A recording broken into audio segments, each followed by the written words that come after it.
Buenos días a todos. Vengo a explicaros hoy de manera resumida y un poco en forma panorámica el contrato de transporte marítimo en régimen de conocimiento de embarque.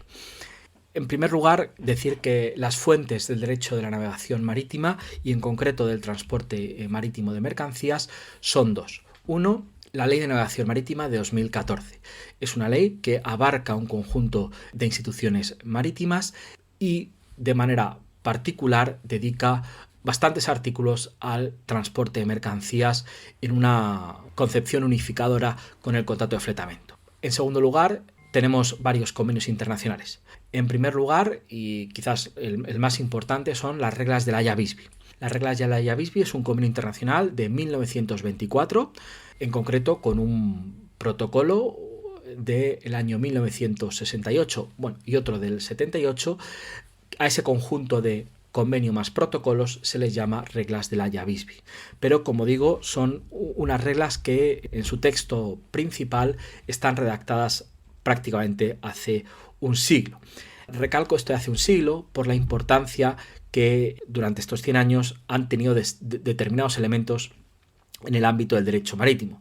En concreto, y por decir algunos, está el auge o el uso del contenedor en los años 50. Yo creo que el transporte de contenedor cambió considerablemente el transporte marítimo. El uso de comunicaciones electrónicas, evidentemente, y también la rapidez de los transportes. Hace un siglo, un viaje desde Asia a Europa podía suponer varias semanas. Hoy en día pueden suponer días. Estos elementos han hecho que de alguna manera el transporte haya sido modificado en su operativa. Junto a esta norma, las reglas de la Haya Visby, en vigor en aproximadamente 90-100 estados, tenemos las reglas de Hamburgo. Las reglas de Hamburgo es un convenio del año 1978 elaborado por UNCITRAL, cuyo objetivo era modernizar el derecho del transporte marítimo de mercancías. Este convenio, sin embargo, pese a estar en vigor, no ha tenido una gran aceptación. Y por último, las llamadas reglas de Rotterdam del año 2008, por tanto muy recientes, con el objetivo igualmente de modernizar nuevamente y de uniformizar el transporte marítimo de mercancías, pero que no han entrado en vigor.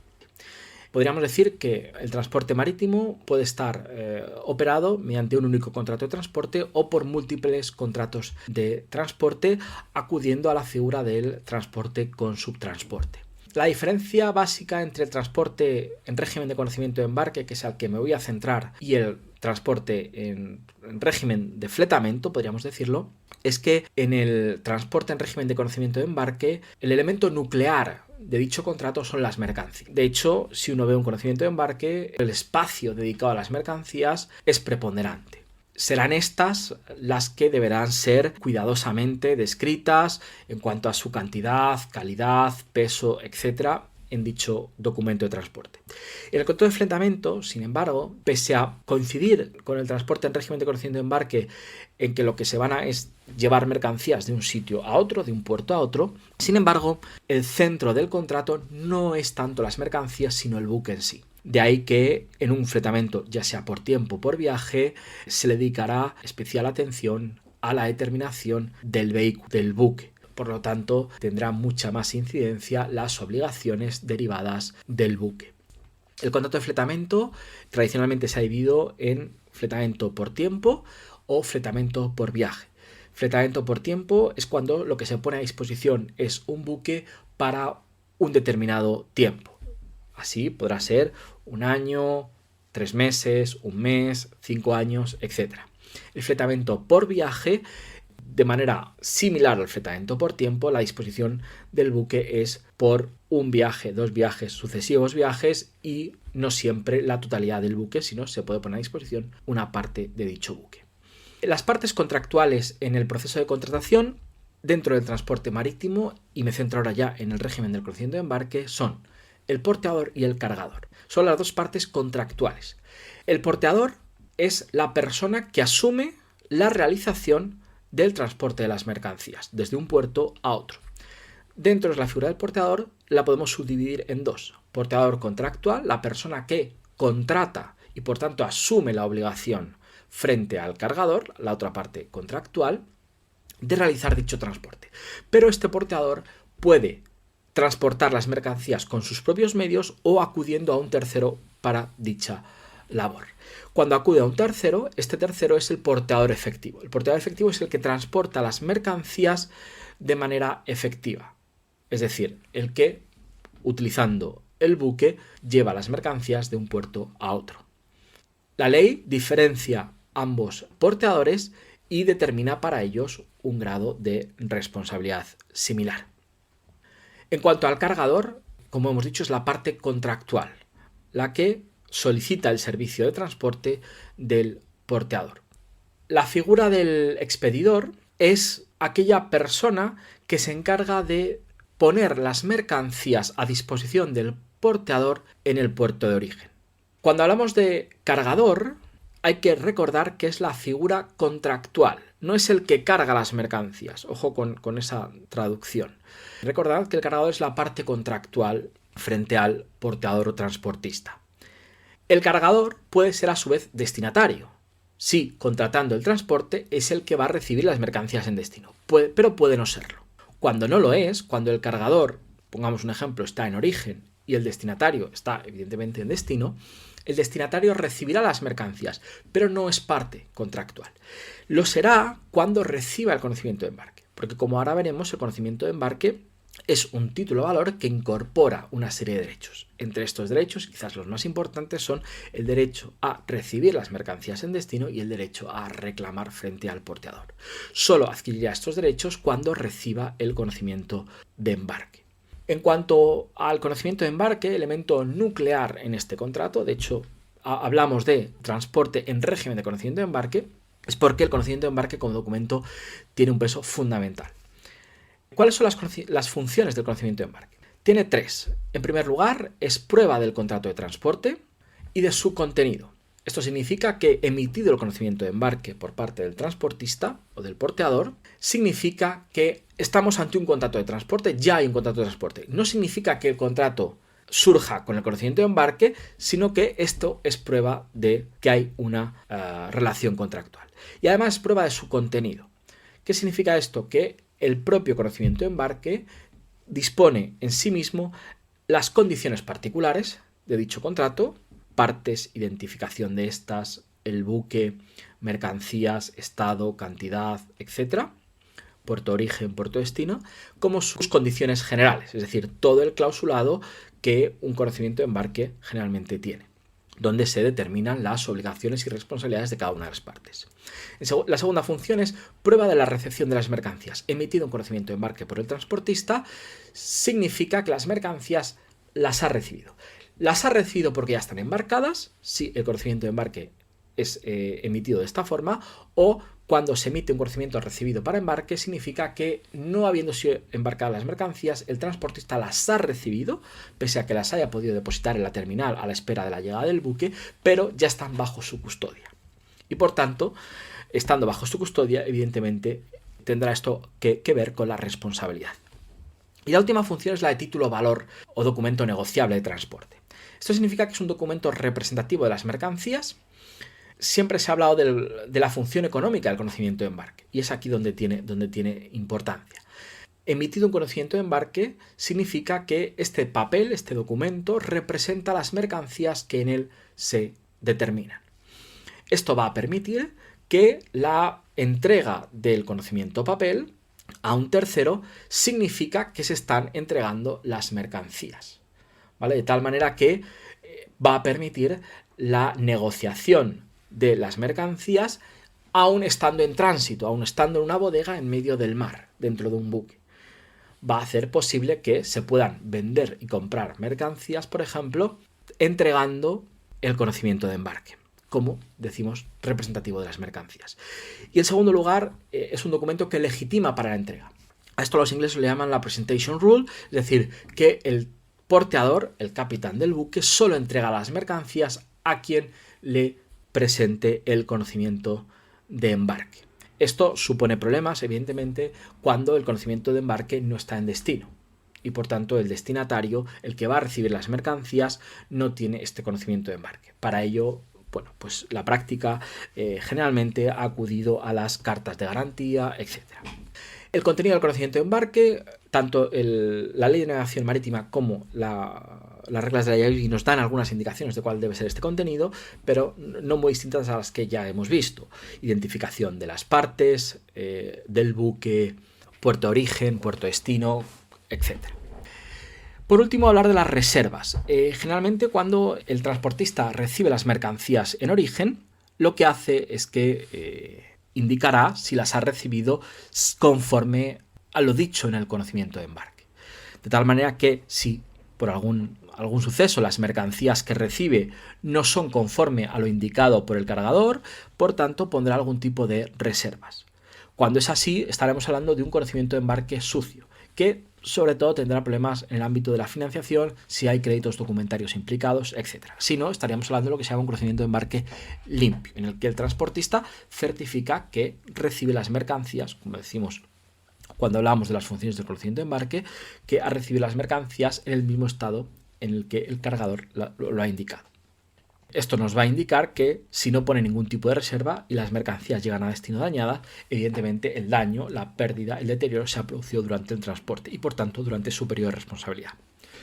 Junto al conocimiento de embarque existen otros documentos de transporte que también se usan en el ámbito marítimo, como son las cartas de porte, de carácter similar a los conocimientos de embarque, pero con la carencia de la función de título valor. Por tanto, las cartas de porte servirán como prueba del contrato de transporte y de su contenido, así como prueba de la relación de las mercancías, pero no serán un título valor. Junto a la carta de porte tenemos algunos otros documentos, conocimientos de embarque directos, delivery orders, etc. En cuanto a las obligaciones de las partes, en primer lugar, obligación del cargador, entrega las mercancías en origen y pago del precio. Como decimos, cuando el cargador está en origen, si el cargador estuviese en destino, seguiría teniendo esta obligación, pero delegada en la figura del expedidor. En cuanto a las obligaciones del porteador, tradicionalmente se han dividido estas obligaciones en tres momentos diferentes: antes del transporte, durante el transporte y después del transporte. Antes del transporte, la obligación más importante es la puesta a disposición del vehículo para transportar las mercancías. Esta puesta a disposición se habla de que el buque debe estar en estado de navegabilidad. ¿Qué significa que el buque esté en estado de navegabilidad? Que el buque esté en condiciones para realizar el transporte convenido. Esto significa que tenga todos los elementos de electrónica, de navegación en perfecto estado, que la tripulación sea la tripulación en número y en calidad, es decir, o formación convenidas, etc. Pero también significa que el buque sea apto para transportar las mercancías convenidas. ¿Esto qué significa? Que el buque, si lo que se van a transportar, por ejemplo, son contenedores, que el buque que se ponga a disposición para el transporte sea un buque de contenedores, no un buque petrolero, porque entonces no podría transportar dichas mercancías, o por ejemplo a la inversa. O que si estamos hablando de un buque que va a transportar mercancía en granel, por ejemplo, que el buque esté en condiciones para transportar dicha mercancía. Por ejemplo, si ha transportado una carga previa, pues que las bodegas se hayan limpiado, se hayan secado, se hayan acondicionado para la nueva carga, etc. O, hablando de contenedores, si vamos a transportar contenedores frigoríficos, pues que el buque tenga esta capacidad, etc. Porque de no tenerlo, este buque no sería navegable a efectos del contrato de transporte. Segunda obligación, la emisión del conocimiento de embarque del documento de transporte. Tercera obligación, recepción de las mercancías y por tanto dando origen a su periodo de custodia. Y la última de las obligaciones es la de la carga y estiva de la mercancía en el buque. Las reglas de la IABISBI establecen que la obligación de carga puede ser acordada por las partes, es decir, que sea el porteador el que la realice o que sea el cargador el que la asuma. La ley de navegación marítima permite o continúa con este pacto, sin embargo, impone la obligación de la estiva, es decir, la colocación de la mercancía dentro del buque al porteador sin que sea posible un pacto en contrario. Durante el transporte, la obligación del porteador es la de custodiar la mercancía y la de transportarlo por la ruta pactada desde origen hasta destino. Y tras el transporte están las obligaciones de descarga y desestiva. Aquí me remito a lo que he dicho antes para la carga y la estiva, y la entrega de la mercancía. como hemos dicho, la entrega será al legitimado tenedor del conocimiento de embarque. En el caso de que el transportista no entregase la mercancía al tenedor del conocimiento de embarque, incurrirá en entrega errónea o en misdelivery y por tanto en responsabilidad frente al legítimo tenedor de este. En cuanto al régimen de responsabilidad, el fundamento de la responsabilidad en el transporte marítimo es un criterio indemnizatorio, es decir, no cabe reclamación del cumplimiento del contrato ni resolución de este. Es un criterio indemnizador si las mercancías o indemnizatorio, si las mercancías han llegado deterioradas, dañadas o retrasadas a destino, tienes derecho a reclamar una indemnización por esto. Estamos ante una obligación de resultado, ¿vale? Donde hay una culpa o negligencia presunta del transportista. Sin embargo, como vamos a ver ahora, hay un elenco importante de supuestos de exoneración de responsabilidad y de límites de responsabilidad que van a servir de defensas al transportista ante esta obligación de resultado. El periodo de responsabilidad, es decir, desde qué momento hasta qué momento va a responder el transportista, es diferente en este sentido si hablamos de la normativa doméstica, la ley de navegación marítima, que establece un periodo entre recepción y entrega, es decir, desde el momento en que recibe las mercancías hasta que las entrega. Recepción y entrega son elementos legales que no tienen por qué coincidir con elementos físicos o materiales. Por su parte, las reglas de la IABIBI establecen un criterio de carga y descarga, es decir, desde el momento en que la mercancía pasa a la vertical del buque en origen hasta que en descarga pasa a la vertical del buque, la responsabilidad del transportista será sometida a las reglas de la IABIBI. No significa que los extremos terrestres del transporte, es decir, durante el tiempo que las mercancías están en el puerto, no sea responsabilidad del transportista, sino que no lo estarán sometidos al régimen internacional y sí, en nuestro caso, a la ley de navegación marítima. Tradicionalmente se ha argumentado en favor de las exoneraciones de responsabilidad que la aventura marítima era peligrosa y debido a ese peligro, para fomentar que empresarios se dedicasen a la navegación, pues estaban las exoneraciones de responsabilidad. Las reglas de la IABIBI establecen un elenco de 17 exoneraciones de responsabilidad. Quizás estos grandes o este elenco de casos se pueden dividir en dos. En casos fortuitos, y aquí cabría fuerza mayor, los llamados Act of God o Act of Enemies, guerras, vicios en las mercancías, embalaje defectuosos, actos o omisiones del cargador. Y por otro lado, las exoneraciones en las que podríamos englobar en las causas marítimas.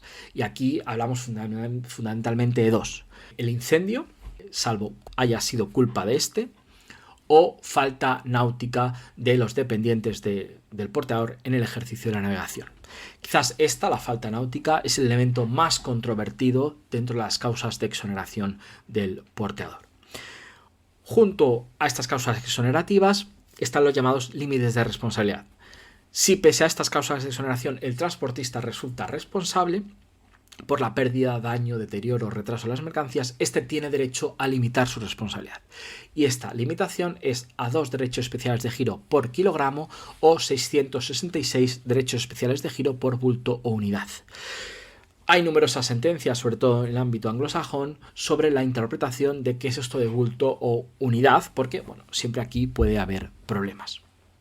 Este derecho a limitar podrá perderlo el porteador si del dolo por su parte.